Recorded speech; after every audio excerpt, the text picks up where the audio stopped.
Since the very first Earth Day in 1970, EarthDay.org has mobilized millions of people in over 190 countries to fight for a clean environment and to invest in our planet.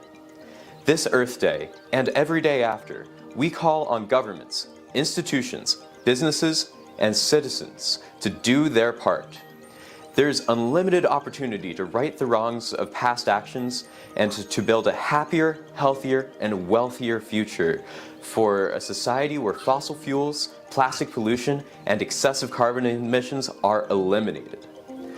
As champions for the Earth, we can solve climate change together. To learn more about how to invest in our planet, please visit earthday.org/earth-day-2023. Hello again, everybody. My name is Evan Raskin. I'm the National Campaign Manager for EarthDay.org. We're the world's largest environmental movement and the global organizers of Earth Day on April 22nd, as well as environmental action throughout the year. Today, this Monday, marks the start of Earth Week, leading up to Earth Day this Saturday on April 22nd. And we're more excited than ever to help support the global movement of communities across the globe turning out in support of a happier, healthier, and wealthier future through the lens of our theme this year, Invest in Our Planet.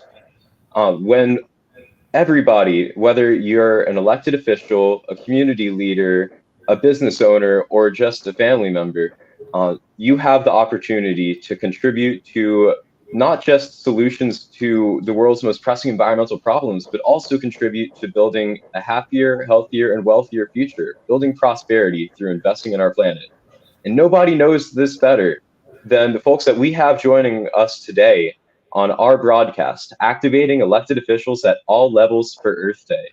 We'll be joined by legislators at all levels of government who will show how our elected officials are working together to be able to solve climate, listen to their constituents, and help build a better, brighter future for everybody that they are sworn to uphold through their position as a public servant. I'm so excited to have everybody here today. And to help introduce everybody properly, I'm happy to welcome to the stage our moderator, Celeste Connors, a recognized leader in sustainability with more than 20 years of experience designing and implementing economic, climate, and energy policies in government, as well as many other sectors. Ms. Connors is the CEO of Hawaii Green Growth, a United Nations Local 2030 hub that catalyzes action across government, private sector, and civil society to achieve 2030 goals for Hawaii through the United Nations Sustainable Development Goals. She has also previously served as Director for Environment and Climate Change in the White House National Security Council during the Obama administration, as well as National Economic Council. She served as a diplomat in Germany, Greece, and Saudi Arabia, as well as the U.S. mission to the United Nations as the Climate and Energy Advisor to the Undersecretary for Global Affairs at the U.S. Department of State. We're so happy to have you, as well as all of our panelists who will be coming up shortly. Celeste, the floor is yours. Well, aloha, Evan. It's so wonderful to be here with you and with this extremely exciting panel discussing this important issue on the eve of our big Earth Day. And I'm delighted to be here representing Hawaii Green Growth. We are a public-private partnership that works to steward the Aloha Plus Challenge, which is Hawaii's locally and culturally appropriate framework to achieve the global sustainable development goals.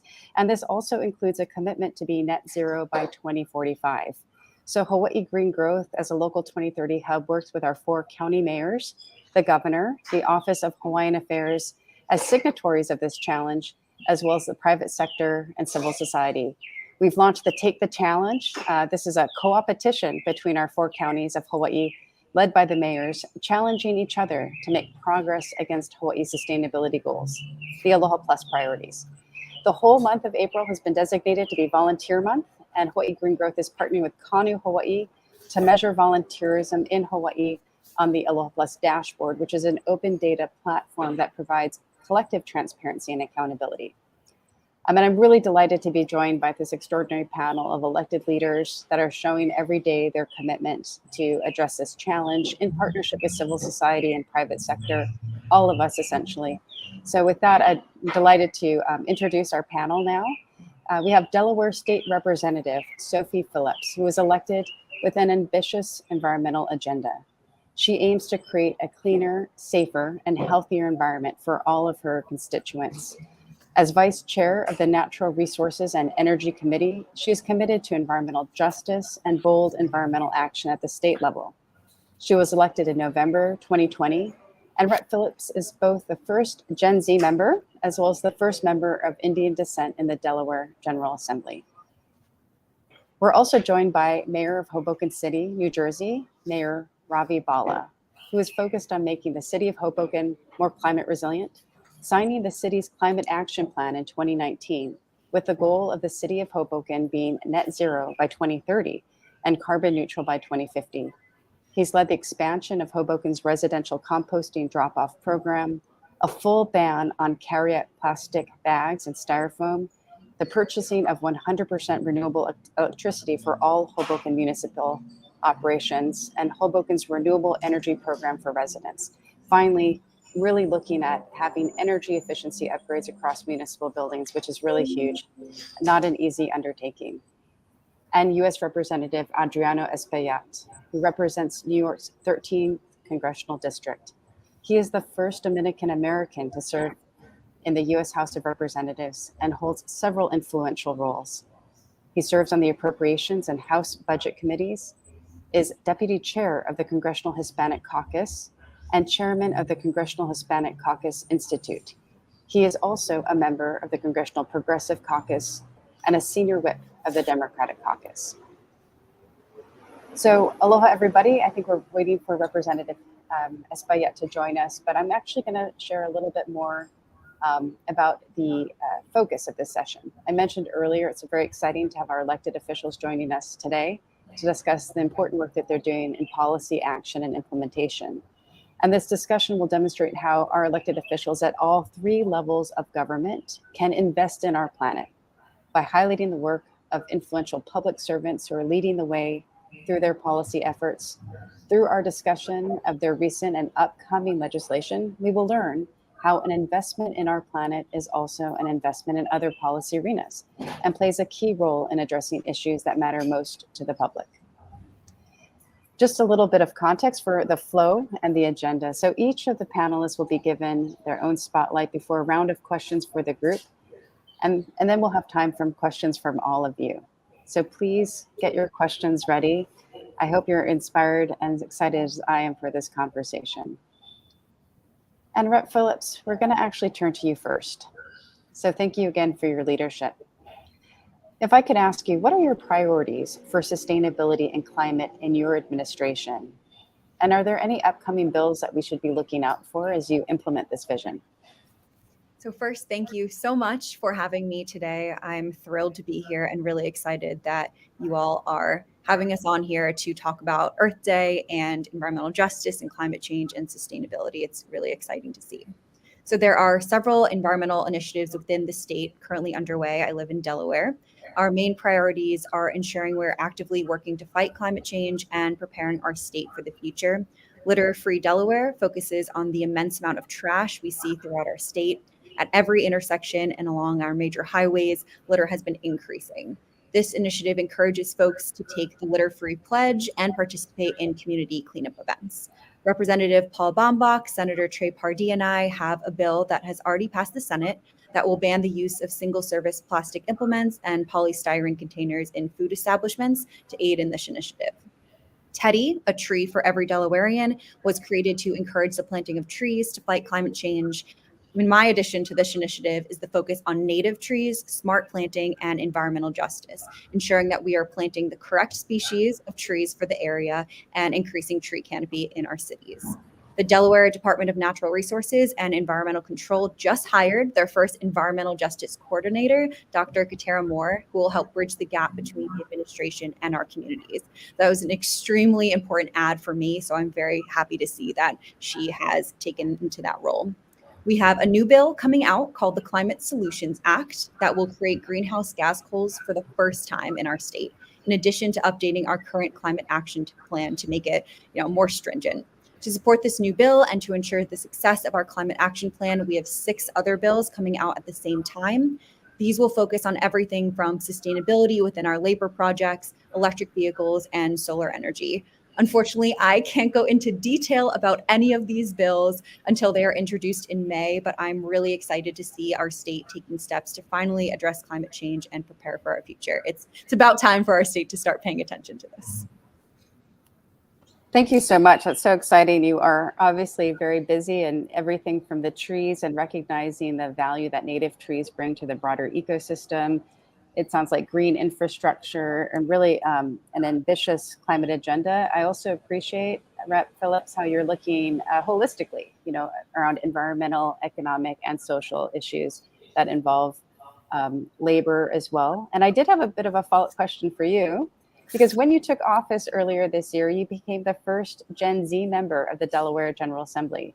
And prior to your career in elected office, you made an impact as Miss Delaware in 2021 alongside the advocacy work with Title IX at the University of Delaware with other community groups. So the question I have for you is, what do you want young people to know about civic engagement? And how can anyone get involved and make a difference in their community?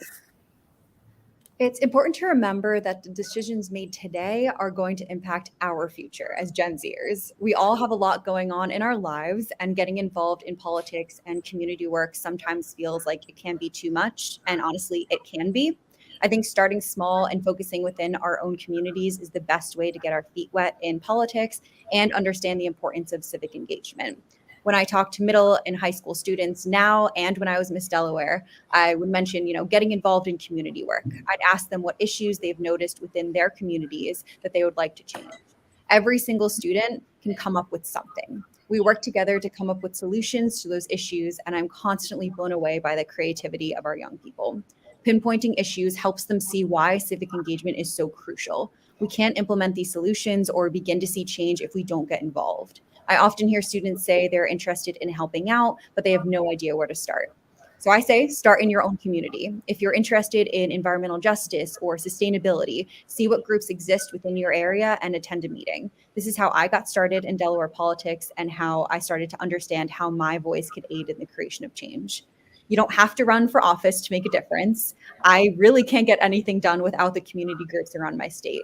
I work closely with them on policy change, and I really rely on them to help educate my colleagues. Doesn't matter how young we are, our voices are essential pieces of the puzzle, and our perspective is incredibly important. This is our future, and we need to ensure we're engaged and active in moving us forward. And I think when you talk to young people about this, they really do understand that. It's just helping them find exactly what issues they care about and how they can start addressing them on their own.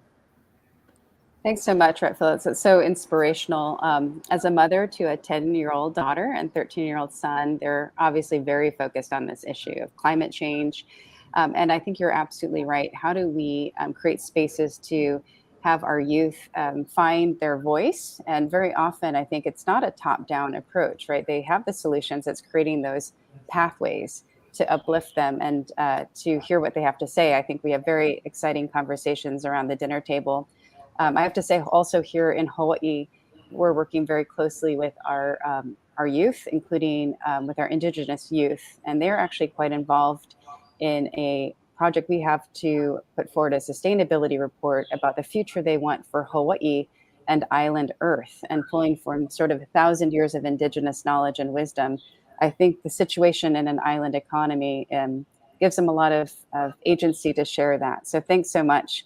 Getting involved, just finding something you're interested in, first finding out what's happening in your community, I think is what you're saying, right? Exactly. I'm just curious, what would be just, one thing that inspired you when you were younger thinking about this issue? Can you remember a certain club that you were part of? Yeah, so in college, I was on the chair of Students for the Environment, which is the longest running advocacy group at University of Delaware. And I was specifically chair of Green the Green, which focused on pesticides and herbicides currently being used on University of Delaware's greens. And we wanted to create native meadows to, again, make sure we're not using pesticides and herbicides. We're creating this native meadow, introducing wildlife to the area that we don't necessarily see because we're killing them off. So it was a fantastic 3 years being involved in that program. I think it really showed me how important it was to get more students involved, because alone we really can't get much done. We really need those extra voices in there to show why this is important and to show why this change needs to happen now. So we were successful in creating a pilot plot only because we had a giant petition going around to students, professors, alumni, and with all those voices together, it convinced the university to try something new and to hopefully in the future get rid of pesticides and herbicides within our university. Thanks so much, Phil. I might come back to you on that point, because what's so remarkable is you really reflect how, if you talk about the work that you did at university with native plants, and now your work that you just shared, also looking at native trees and forests and the importance of that, you are really an example of taking your early advocacy as, in this youth movement and getting an elected seat, and getting a seat at the table, and really how that change is manifesting in an entirely new phase in your career, and how other students and youth can do that. Absolutely. Thank you. Well, Mayor Bala, I think I'm going to turn to you. Thank you so much for joining us. And it's quite exciting to be speaking with you. I think mayors every day are grappling with so many complex issues, and particularly in your district. So for you, this Earth Day and in the months that follow, mayors around the country are actively taking stock of their city's progress to meet climate goals for 2030. This includes those laid out in the Paris Agreement, as well as the Global Sustainable Development Goals to be achieved by 2030. So in 2019, when you signed the city's Climate Action Plan with a goal for Hoboken to be net zero by 2030 and carbon neutral by 2050, how have these plans unfolded in the years since signing the Climate Action Plan? And maybe you could speak to whether there have been things that are more successful elements of this plan so far, and where you think we need greater implementation in order to meet these 2030 goals. Well, first of all, thank you, Celeste and Evan from Earth Day for having me. It's an honor to be here, joined by Representative Phillips. We have in Hoboken, really by necessity, because we view climate action as and climate change as an existential threat to the city of Hoboken.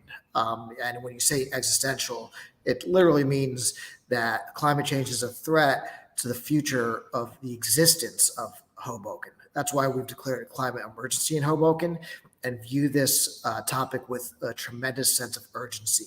It's also why the goals that we set forth by being net neutral by 2030 and carbon neutral by 2050 are as if not more ambitious than the goals laid out in the Paris Agreement. So in terms of what we're actually doing from 2019, when I signed the Climate Action Plan, to today to make progress towards that goal, I'll point to a few programs briefly, and then go to some of the challenges or some of the things that have sort of hindered progress as well. First of all, we want to offer all residents the opportunity to invest directly as residents in renewable energy. To that end, we started a Hoboken Renewable Energy Aggregation Program, where we go into the market and try to find opportunities to make it cheaper for consumers, for everyday residents, to switch from traditional fossil fuel energy to solar, wind, or other forms of green energy. And people can actually opt in to purchase anywhere from 10% or 100% of their energy from renewable sources. So that renewable energy aggregation program, was a lot of time in the making, but it's up and running, and residents have that benefit here in Hoboken. Second, we have tried to walk the walk in addition to laying forth our goals in the Hoboken Climate Action Plan. To that end, it's the conversion of our municipal fleet. We now have 17 vehicles that are fully electric or hybrid, and making sure our municipal buildings are also decarbonized and electrified. To the residents who are low and moderate income or are renters or have low credit, we have started what's called a community solar program. And essentially what that program does is it purchases renewable energy from a wind farm off-site at a cheaper price, so that low and moderate income residents can purchase renewable energy at a lower price, and then we use that cost savings to reinvest in green initiatives within public housing. And then lastly, I would just point to the electric vehicle charging station initiatives that we've implemented in Hoboken. We have about 22 charging stations that are public.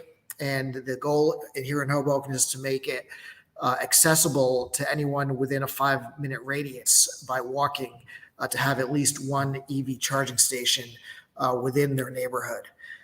This has not been achieved with ease. There have been challenges. I would point to the biggest challenges we faced at Celeste so far is one, simply the price of green energy.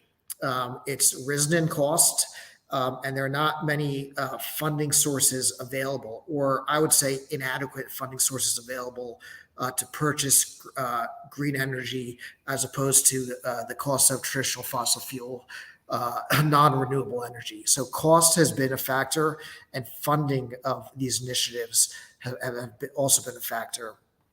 Lastly, the other challenge we faced is simply market fluctuations. At one point, it was cheaper. We got to the point where that inflection point where it was cheaper to buy green energy through wind and solar or renewable energy. But right now, because of market fluctuations, it's actually more costly and sometimes cost prohibitive to buy green energy as opposed to traditional fossil fuels. So those market fluctuations actually do impact people at the local level, and we've experienced that here in Hoboken. Thanks so much, Mayor. You spoke to quite a bit, and so much efforts underway in transportation, renewable energy, and efficiency. Both critically important for you to achieve your net zero commitment. And certainly, I think probably what you're finding, the more effective you are in energy efficiency improvements, not to say there's less pressure on renewables, how do you move those things in parallel? And certainly the work that you've done in transportation is really remarkable. But I appreciate the fact that you're looking at that holistically. Right. So we need to address climate change. We need to transform our clean energy economy, but we have to be mindful of costs. And you're sort of pointing out that actually costs are one of the bigger barriers that you're facing. While at the same time, you've created all of these really innovative mechanisms to capture any types of savings and reinvest those into the programs. Other talked about our market fluctuations.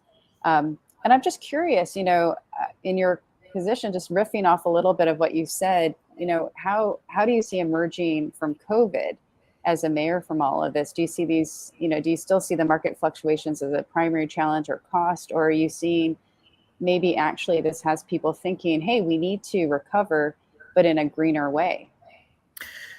I think I'm hopeful that it's the latter. I think we've seen strong federal action through the Inflation Reduction Act by the Biden administration, and a push from Washington to make funding sources available. There is another challenge I'd point out, at least in New Jersey at the state level. The regulatory framework is quite complex, quite bureaucratic, and makes it harder for localities, local units, municipalities, county governments to take advantage of any opportunities available to them. So we need to work as a municipality, not just with the federal government, but just as importantly, if not more importantly, with the state government, and making sure that they provide us at the local level the opportunities that we have. We have great partnerships with the DEP, the Department of Environmental Protection in New Jersey.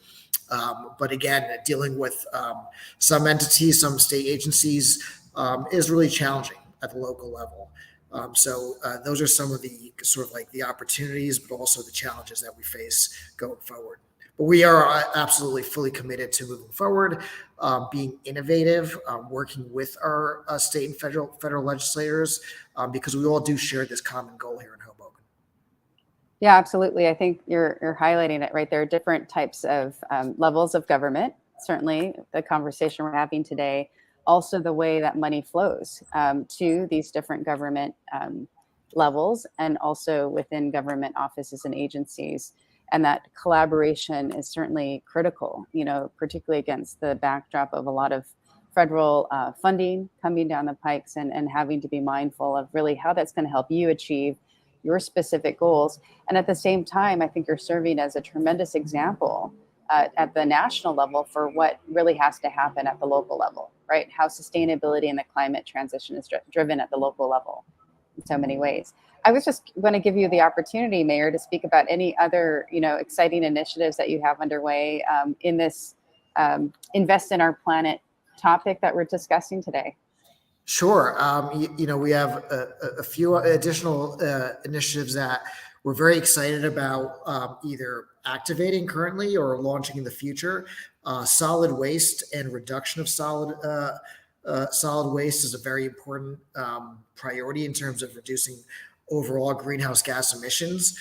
So to that end, we have, as you mentioned, expanded our composting program to make free resident composting drop-off locations, business composting pickup for free, and then textile recycling. We recently started what's called a textile recycling program. So if you have an old shirt that might not be good for the Salvation Army, or some shoes or other materials, accessories, you can drop them off at certain locations within the city, and they can be recycled as another means of reducing our carbon footprint here in Hoboken. And then, lastly, we're trying to package that all into what's called in Hoboken a zero waste initiative.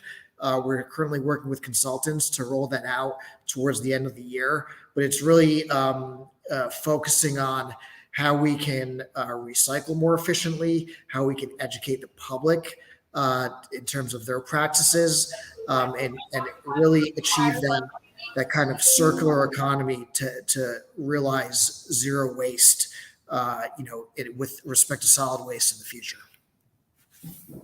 Thanks so much, Mayor. That's very exciting. I think the first thing is to reduce, right? So how are we actually being more efficient and effective in what we're doing, and start a new fashion industry, hopefully around that. I'm sure that there's some innovative youth, Brett Phillips, that you've seen too, and Mayor working on this. But waste is a huge issue, leading to a lot of GHG emissions, contributing to the challenge. So thanks so much for sharing those. And I hope to come back to you on some of those ideas. And I'm sure we're going to have a lot of questions also from our global audience that's joined us. But now I have the opportunity to turn to Robert Hogan, who is counsel of the Office of Rep. Espaillat, who unfortunately can't join us because he's in the middle of a session. So thank you so much, Mr. Hogan. And just by way of background, you're the policy counsel for Congressman. And, you're also working on the climate issues, helping to construct the Earth Act, introduced by the representative to stop climate pollution by 2030. And I think before joining his team, you were the policy counsel for former Congressman Mondaire Jones. You have a law degree from the Georgetown Law School, and you specialize in climate issues. So welcome. Thank you for joining us. Hi, thanks so much for having me. As mentioned, my name's Robert, and I do apologize. I am not Congressman Adriano Espaillat. I assist him on all climate legislation and climate issues. He unfortunately had a hearing that ran long today, so I'm filling in for him. But he didn't want us to miss out, so he's asked me to deliver some quick but important remarks on our efforts in Congress to stop climate pollution. So just in short, I'm here today with a call to action to save our future. Scientists agree that once Earth reaches 2.7 degrees Fahrenheit of global heating, we will reach the point of no return, and global heating will become permanent, destabilizing the entire planet. to make things more dire, according to the UN, the Earth has already experienced 2.0 degrees of heating as of 2023. So the chance to save our planet, it's disappearing, but it's not gone yet. The 2023 report from the UN's Intergovernmental Panel on Climate Change, it makes this much clear. Our best hope to avoid permanent climate catastrophe is to drastically cut greenhouse gas emissions by the year 2030. We've known that the United States has needed to do this ever since we first entered the Paris Climate Agreement, and the time for decisive action is sadly running out. The Inflation Reduction Act, while it's progressive, its handouts for big oil, it's not enough. According to the climate experts at Regenerative Intelligence, there is only one bill in circulation that has the absolute certainty and scientific backing to meet the UN's emission reductions goals. That is the Earth Act to stop climate pollution by 2030. That bill is one that my boss, Congressman Adriano Espaillat, introduced in January, along with several other wonderful co-sponsors. And it's something I'm really proud to have gotten the chance to work on. So here's my summary of the bill. The US, by passing this bill, can combat the climate crisis in a way that supports good-paying union jobs in renewable energy sectors, strengthens America's working communities, protects public health, and advances environmental justice. The Earth Act seeks to do all of these things. Specifically, it would lead the US's transition to a green future by requiring 100% renewable electricity, 100% emission vehicles, and increased climate-smart agriculture practices in the US, all by the year 2030. So it's ambitious, but the Earth Act would also create grant programs to cover up to 50% of all transition costs associated with shifting to renewable electricity, zero-emission vehicles, and regenerative agriculture. It would also double the current tax incentives that are associated with transitioning to these practices. So the three sectors that this bill focuses on, which are, as mentioned, electricity, cars, and food, these are consensus, science-backed tipping point sectors. If we change emissions for these three industries, we win the war against global heating, plain and simple. So the first thing the Earth Act does, it requires utility companies to change to 100% clean and healthy inputs in making our electricity by the year 2030, with solar, wind, geothermal, tidal, and water power instead of fossil fuels. Next, the bill requires US car manufacturers to make exclusively electric vehicles by the year 2030. Countless studies show that the transportation sector generates more greenhouse gases annually than any other economic sector, which is why we thought it was important the bill addressed that.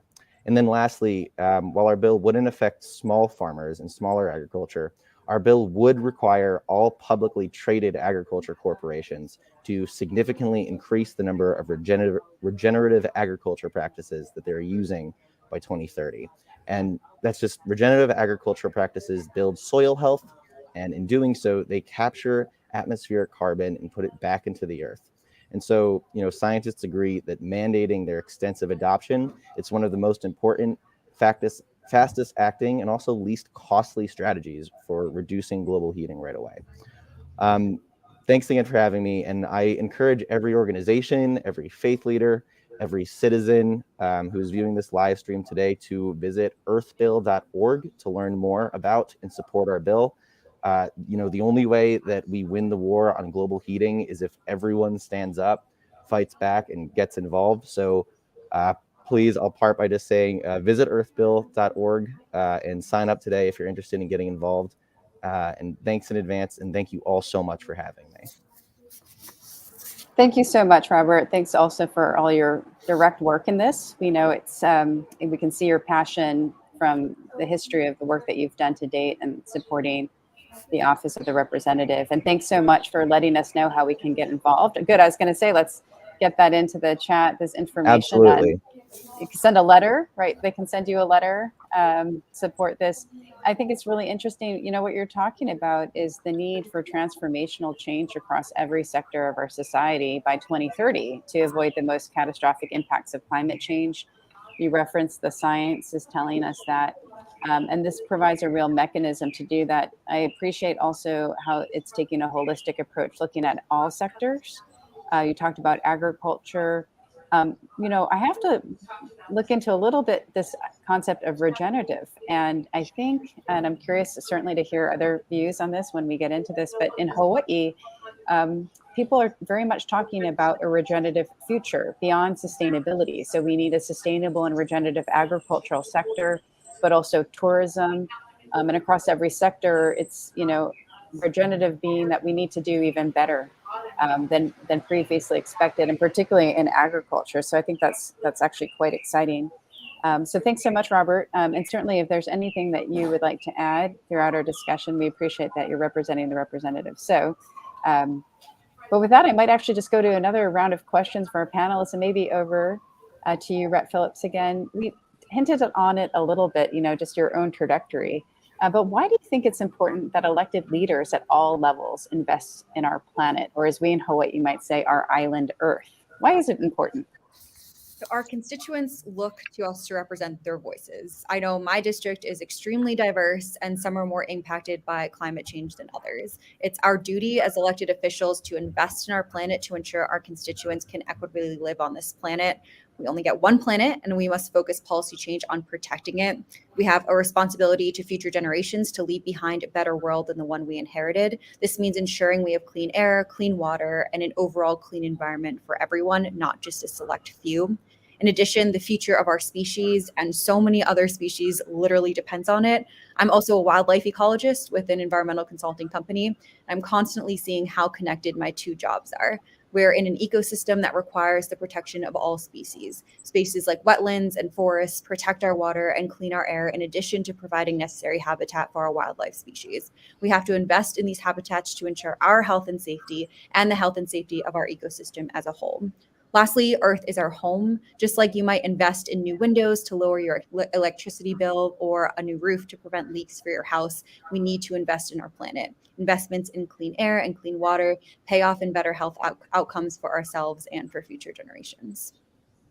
Yeah, it's really exciting. You're talking also about this sort of a systems approach. It's holistic. We need to look at all factors and how it's aligned with your work with ecosystem, restoration and consulting. And actually that touches on something that you, Mayor, had mentioned earlier about the circular economy. So I'm going to ask you just the holistic nature of everything we do, but I'm going to ask you the same question, actually, why it's important that elected leaders at all levels invest in our planet. Maybe you could touch a bit more on the work you're doing. Sure. I think it's very important because on a day-to-day level, especially if you're in a community that's low to moderate income, quite frankly, climate change is talked about at the conference room table, but maybe not the dinner table. People are worried about how are they going to make enough money to pay their next rent check? How are they going to keep food on the table? They're worried about healthcare. A lot of things. The idea of climate action and climate change to a large portion of the population in Hoboken is simply academic. It's not, and cerebral. It's not real. So I think what's very important, and the irony of this is that at least in Hoboken, the people most impacted by climate change are low and moderate income communities. During Superstorm Sandy in 2012, most of Hoboken got flooded, but the people who were most disproportionately impacted were in our public housing. So it's a matter of public education. I think leadership has to come from the top. If we have a voice, whether you're a mayor or a state representative or a member of Congress, you have that platform to lead and to educate others into action. And it really is all about connecting to the community, working with the community in collaboration. I know Representative Phillips had mentioned a couple of local advocacy groups that she works with. We're fortunate enough in Hoboken to have a Hoboken Green Team, which is simply citizens who want to engage in initiatives to make Hoboken a greener city. So it's really the interface between the government and the community at large to make sure that people understand that this is not just an academic conversation. This is a conversation that impacts the daily lives, the quality of life, and the bottom line, the actual economic impact it can have on people who need who have the greatest economic need. So, for example, our community solar program will literally put money back into the pockets of residents by making it cheaper to purchase renewable energy. And so it's creating those connections between the initiatives that we're implementing, as well as how that has an actual tangible impact on your daily life. That connectivity is really the challenge that we're seeking to overcome, or really the bridge we're trying to cross right now. Thanks so much, Mayor. That's incredibly inspirational. You talking about collaboration, essential in a circular economy. Also, I think you said we need, elected leaders need to be leading on education into action. It's a great statement. It starts with education, and I love going back to the idea of collaboration, that you actually have a green team. Citizens can be involved in the green team. And probably we didn't talk about this so much yet, but the private sector, right, also has a key role to play, your constituents. And it's not that it's aligned in a sense. You're providing, as part of this clean energy transition, opportunities, but also increasingly we're seeing companies, whether they're private or publicly traded companies, need to be reporting on their sustainability commitments, their ESG, their environment, social governance commitments, and also looking at issues of diversity, equity, and inclusion. And so really looking at this idea of alignment, in Hawaii, we call that laulima. It takes many hands to do that. But I think certainly how elected leaders can play a key role in actually bringing corporate partners together with civil society and others. Absolutely. I think that's essential. And I think it's a great trend that we're seeing a greater measure of corporate responsibility. I'm going to just pivot a little bit to let you know that Hoboken is one of 20, I think about 2021 public entities, whether they're state governments, counties, or cities, that have actually filed lawsuits against big oil companies, Exxon, Chevron, and the American Petroleum Institute, to seek compensation for the impacts that they've had on climate change and greenhouse gas emissions.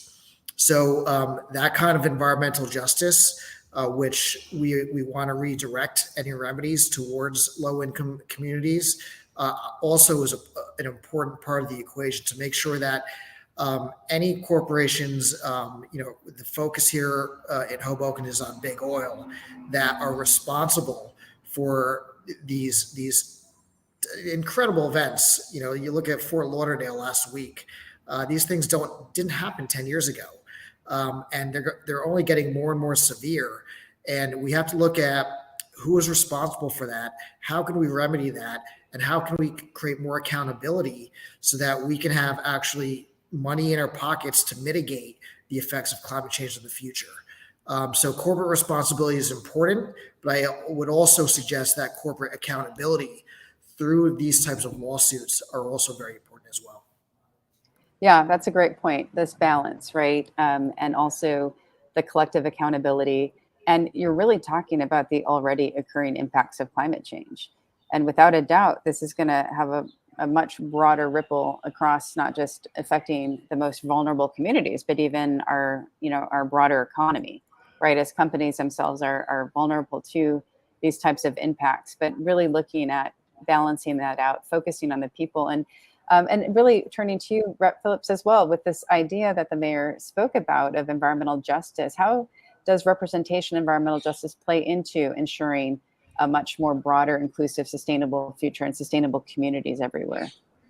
I want people to see that a Gen Z multiracial woman can be in a leadership role. For young people in particular, that representation is essential to showing them their voices matter and they can be leaders in this space as well. Our perspective when it comes to environmental justice, climate change, and sustainability is going to be different based on our background and our experiences. So I personally started to care about environmental justice because I saw the disparities within my own family. I'm African American, Indian, Caribbean, and European. I noticed that my Black family members who who live in cities lacked green space. It was extremely hot in the summer, and they constantly have to deal with flooding. Several of their community members have asthma or other health issues. I grew up in a very white area full of trees and parks. We didn't have to deal with flooding or excess heat. And I didn't really know many people that had asthma or these health impacts that I know my family was dealing with. I didn't know the term environmental justice, but I could tell there were differences. As someone who's multiracial, I can take the experiences of my family and help create policy that address these inequities in ways that have not been discussed before. If our communities are underwater from flooding due to the massive amounts of impervious surfaces that exist in cities and dealing with health impacts because of air and water pollution, no one will have a prosperous future. Representation in this conversation and recognizing how climate change is impacting communities in different ways is the only way to come up with those holistic solutions that we keep talking about to ensure that we all prosper in the future and not just those select, few that have that green space and don't have to deal with those illnesses. We really need to all work together as one ecosystem, as one team to make sure that we're all successful in the future. Yeah, thanks so much, Phyllis. I mean, really, I just have to note that today's panelists, it's a milestone of diversity, equity, inclusion. And we touched a bit that when you were elected into office, and Representative Espaillat, who's not with us, but I mentioned he's the first Dominican American to serve in the House of Representatives, and mayor. You're the first Sikh mayor in New Jersey, which is wonderful. And Rep. Phillips, you mentioned that you're the first member of Indian descent in the Delaware General Assembly. So it's so exciting to be part of this diverse panel that can really speak firsthand, I think, to this importance of equity. And Rep. Phillips, how you talked about it, these impacts are hitting our community hardest, but it's systemic. It looks into the way that, and the opportunity that we can actually create from investing in a more sustainable future, focusing on the most vulnerable communities, and how that's really critical. Mayor, you spoke to that as well. This is just a wonderful, fluid conversation. And I think we're going to have the opportunity now to open it up to some questions and comments from all of our wonderful colleagues who've joined us today. And I think I'm going to turn it over to our colleagues, Evan and Sophie, to tee up some questions. But as they do that, oh, here we are. Okay. This is from Tom Cosgrove. And this is directed perhaps at both of you, but maybe Mayor, you have firsthand experience. How can I get a not so green mayor to consider taking action on climate change? I mentioned in Hawaii, we have 4 mayors. We've launched a healthy co-opetition. So our mayors are actually competing against each other in a friendly way on who can be greener. But Mayor, what would your answer be to that question? I think that, I'm preceded by a mayor who was very proactive on climate-related initiatives. The previous mayor, maybe not so much.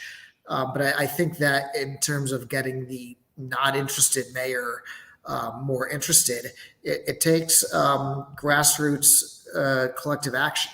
The more that, I think of the example of multimodal forms of transportation. We have a group called Bike Hoboken in Hoboken, which focuses on, sustainable means of transportation that reduce our carbon footprint.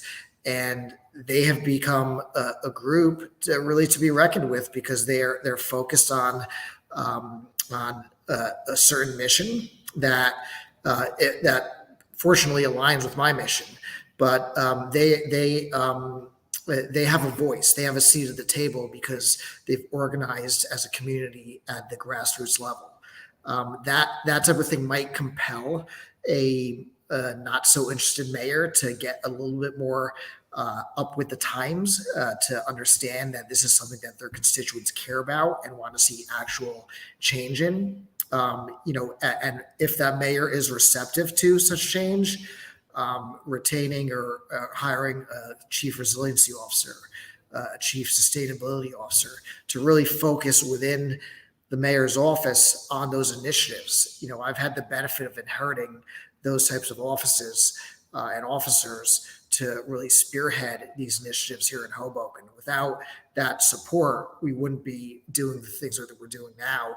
But it all comes from the grassroots. I think for the not so interested mayor, it's the action of people on the ground making their voices heard that hopefully will make a difference.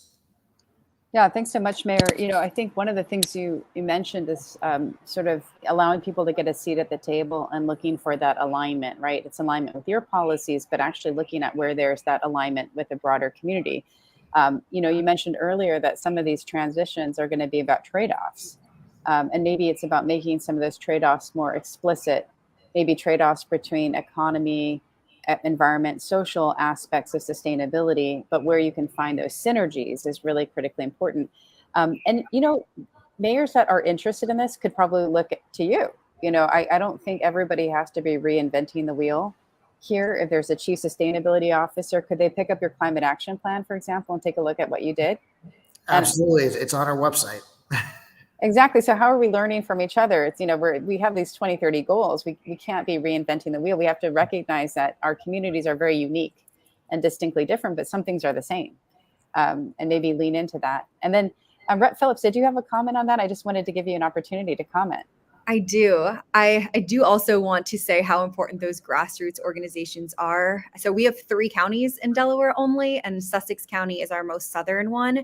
And there's a ton of development going on there right now. So there's filling in of wetlands. There's constant, decreasing of forests, and people down there who have lived there forever are really suffering a lot because of it. You can tell already how much more flooding there is, how much more heat there is there. And I think, we have a governor right now who is really into development, but we have these grassroots organizations that are now using their voices so much more, and they're contacting all of us in the General Assembly. So I know I have a call in a couple of days with that group and another senator and another representative about a bill that's coming forward about development and a process that we don't know a lot about, but has really been an important role in stopping development and making sure we're understanding the development in Sussex County. So we're relying on these grassroots organizations to try and educate us, because we don't have that subject matter expertise in everything. We need these groups who are solely focused on these issues to be able to come to us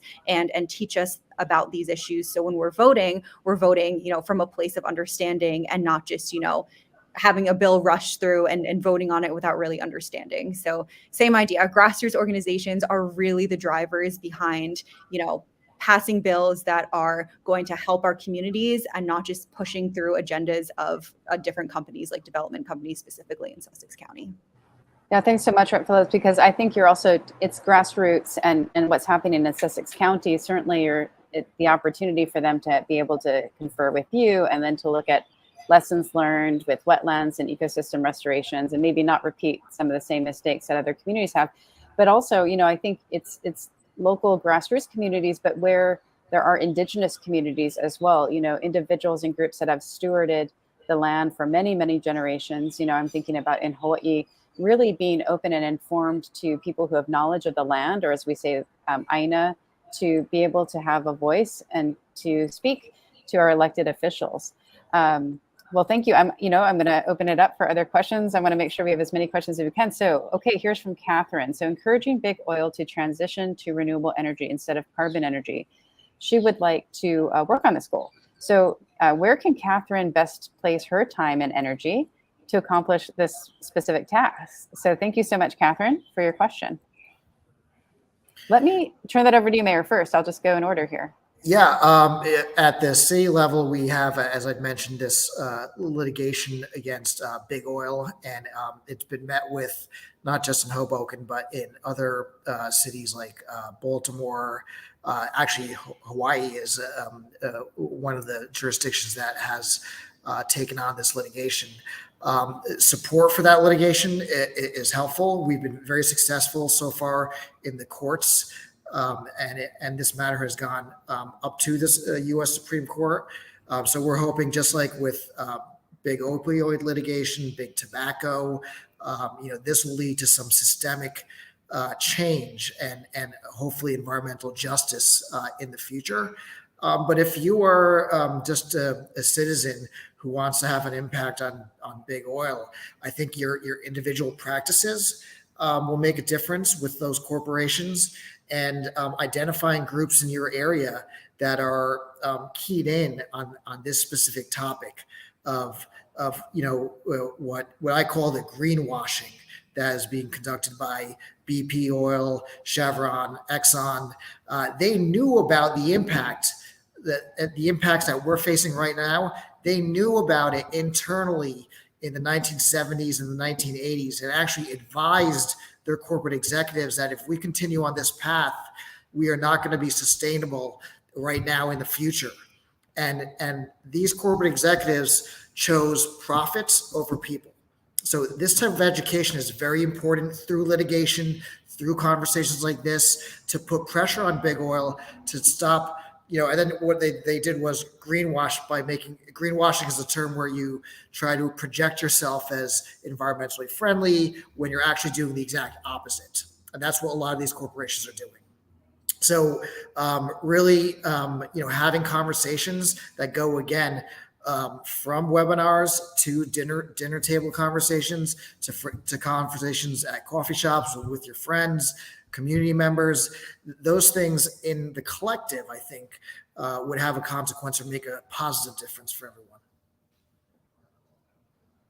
Yeah, thanks so much, Mayor. I think it's education. You said education to action. How can you be an individual advocate also through your own choices and what you choose to purchase, your own forms of transportation at that individual level, but at a much broader level, right? People can have a much broader impact by connecting to all of these different mechanisms for communication. Rep. Phillips, if you can certainly weigh into this question, or we can go, please, I'll hand over to you. Yeah. I think one thing that helps too is when we have bills, I know in the General Assembly, we open all those committees up to comments, either in person, you can call in, or you can email in ahead of time what you care about. That's really important for us to convince our colleagues what they should be voting on. So when it comes to big oil versus renewable, if we do have a bill that's focused on renewable energy, like wind or electric vehicles, solar, if you care a lot about that, to make sure you're weighing in, you're adding those comments, you're emailing those representatives, senators in your area to make sure they see where you stand, because we're supposed to vote for our constituents. So if we don't know what our constituents want, what they care about, we're not going to be able to vote for them. We're not going to have that education to be able to vote correctly. So I think it's always so important to reach out to your elected officials and add those comments so we know what we're doing and so we hear your voices. Yeah, so Catherine has a way to weigh in and have her voice heard through all these different ways, and we hope you do, Catherine. I think we have time for just one more question. Let me see if something pops up here. Okay, this is from Thomas. With growing intensity to hold companies responsible for their pollution, is there something you'd be open to on a policy level? So what are some ways you're going about this? So you talked a little bit about this. I think Rep. Phillips and Mayor Bala, if you want to mention a little bit more on a policy, specific policies to hold companies accountable for their pollution. One thing that we promulgate as a policy, and this goes back to Representative Phillips' comments about development or overdevelopment in wetlands. We have that same challenge here in the mile square city of Hoboken, where there's a big portion of Hoboken, which used to be an island, which is simply infill, and which is also why flooding is a major issue in Hoboken, because a lot of the city is below sea level, and when it rains, it floods. And how do we mitigate those impacts? We introduced a local bill or a law that requires any developers who want to build in Hoboken to create a stormwater management plan for their project. So any new development has an adverse impact on flooding in Hoboken. It's just a fact.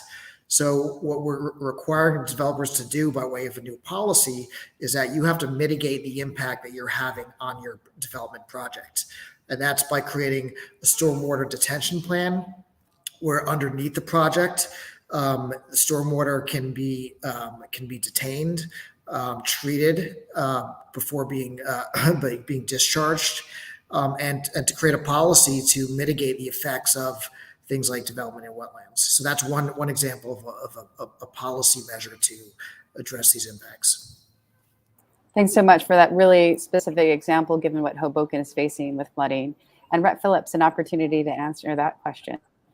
we're working on fines and fees for polluters. So part of that is determining what type of pollution is within our water and our air and where it's coming from. Sometimes it's harder to determine that than you'd think, but the first step is getting an understanding of what we have in our air and water. And I don't think we have a good understanding of that yet. And we know specifically in Delaware that the poultry industry is severely impacting water downstate, but we don't really have the data to use that for policy. So we're working on that right now to collect that data to make sure that we can create policy that is science driven. And once we have that understanding, we can start those fines and fees for those polluters so they can either, put money into a fund that would specifically work on adding filters or, ensuring that there's clean water in these areas that they're polluting, and making sure that they're actively working on changes to, create more buffers between the industry and the waterways, because right now there's no buffers, or barely any buffers in Sussex County in particular. So it's very clear why our water is polluted. So we need to start, making sure that our industries like the poultry industry is taking accountability for that and helping create those buffers, putting in the money to do so. So, if they are going to continue working in this industry, that they are protecting the people that are around it and protecting their workers that are going home from their factories and are polluted by the same water from the factories they're working in. So we're actively working on that. It's a lot of work. It's probably going to take a couple of years to make sure we have all the data and science behind it, and to create a successful policy. But I really hope that it goes well. We're working very hard on it. Thank you so much, Rep. Phillips and Mayor. This has been a really extraordinary panel. As a former public servant myself, I think that people need to know that every day you wake up, you work very hard with your teams to be responsible to your constituents, to the planet, island Earth. It's not easy. You've talked about data-driven decision making, the science that is informing your policies. You are looking at that balance between the three pillars of sustainability, of economy and social and environmental, and noting that they are all incredibly important and difficult issues to transition your economy, to achieve your climate action plans. There's going to be different pain points. But I find great inspiration in this panel because we can learn from each other. We can learn from our local and our Indigenous communities. We can create broader teams, green teams that include not just our government partners, but our broader partners together in a real collective effort, right? Because this is a systemic problem. It's the threat of our lifetime. We're going to need that collaboration and that leadership, which you are demonstrating every day. So thank you so much. Thank you for helping us kick off this really exciting Earth Day event and Climate Week. I wish you all the best on all of your efforts, and we hope that we keep in touch to see how we can support each other. So thank you and mahalo. Thank you so much. Thank you so much.